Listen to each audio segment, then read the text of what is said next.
The Pitt Rivers Museum in Oxford was founded in 1884 by Augustus Pitt Rivers, a British Army officer, ethnologist and archaeologist. The displays were installed by its first curator, Henry Balfour, and catalogued by the anthropologist Beatrice Blackwood. And today, this eccentric and quirky space is like a trip back in time. It's crammed with around 55,000 objects on display, ranging from prehistoric hand axes and a witch in a bottle to a mask with movable eyes and a leaf-shaped dagger. And behind the scenes, the museum looks after another 550,000 items, cataloguing, conserving and studying the many different historic items it houses. The Pitt Rivers has often been described as a museum of a museum, feeling at once old and new, traditional and contemporary. The mix of styles is extremely popular, with visitor numbers climbing to over 500,000 in the last few years. A sensitive modernisation programme has included the installation of 170 metres of new displays. That's almost the length of 2 Big Bens. The addition of 1,500 new exhibits and the digitisation of 10,000 photographs. They've even lit up the whole space with tons of energy-efficient LEDs, transforming many of their displays. All of this shows that the Pitt Rivers is looking to the future. But to do so, it also needs to face up to its past. Like most 19th century European museums, the Pitt Rivers has its roots in colonialism. When it opened in 1884, the British Empire stretched from North America to New Zealand and included large parts of Africa and Asia. Other European countries, such as Belgium, France, and the Netherlands, had similar colonies.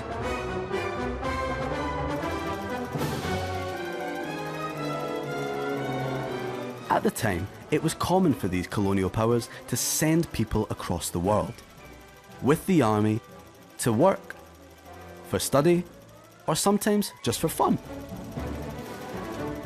As they travelled, some even chronicled their experiences with the emerging technology of film.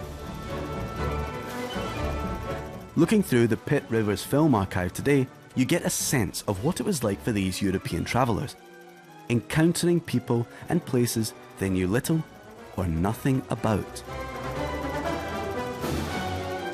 They had suddenly discovered new and different landscapes and creatures, witnessed rituals and religious ceremonies, and been fascinated by the clothes of both rich and poor, as well as by the local craftsmanship they observed. But you can also see the colonial mindset, where what they saw as foreign and exotic was to be captured, relocated and displayed for those back home in Europe. They didn't just take photos or film. Before long, items of historical interest were being sent to Europe from all over the world.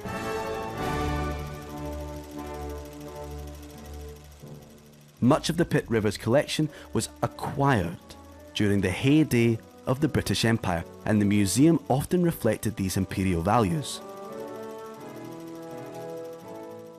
When object labels were written, for example, they used what is now considered derogatory and shocking language. When challenged on this in the 1980s, the museum just painted the offending words out. But things are changing, and to make this change, the Pitt Rivers is inviting the world in. Now, other voices are pushing the museum to reassess its own history. Some of these are from places where objects in the collection originated.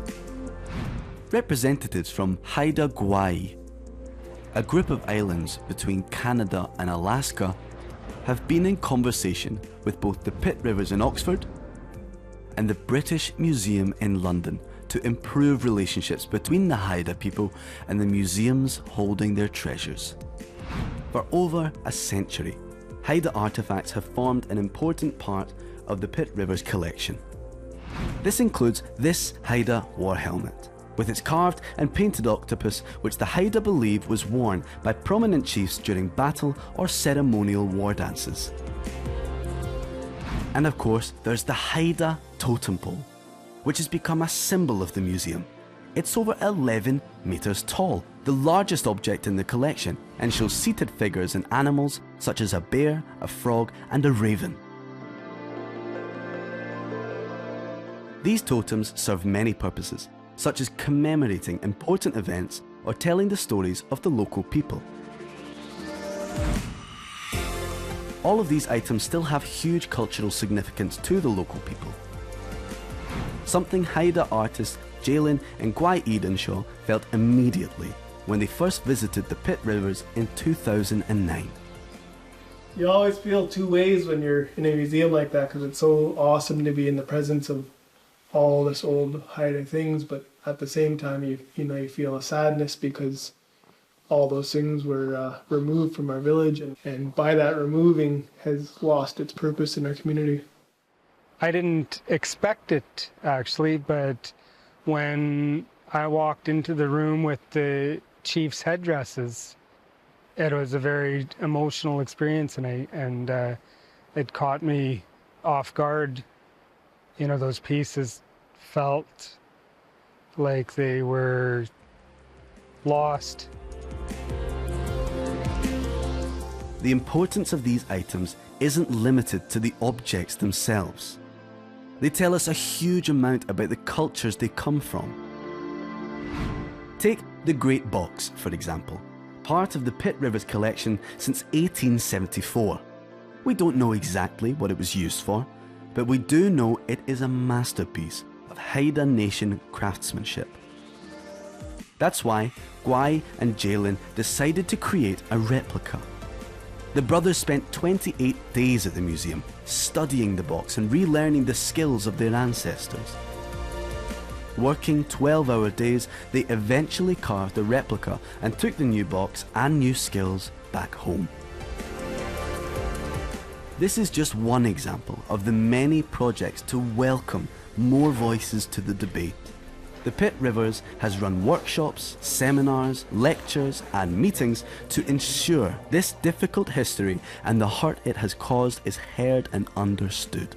Of course, this doesn't right those wrongs, but by shining a light on its history, the Pitt Rivers is showing that the past belongs to everyone.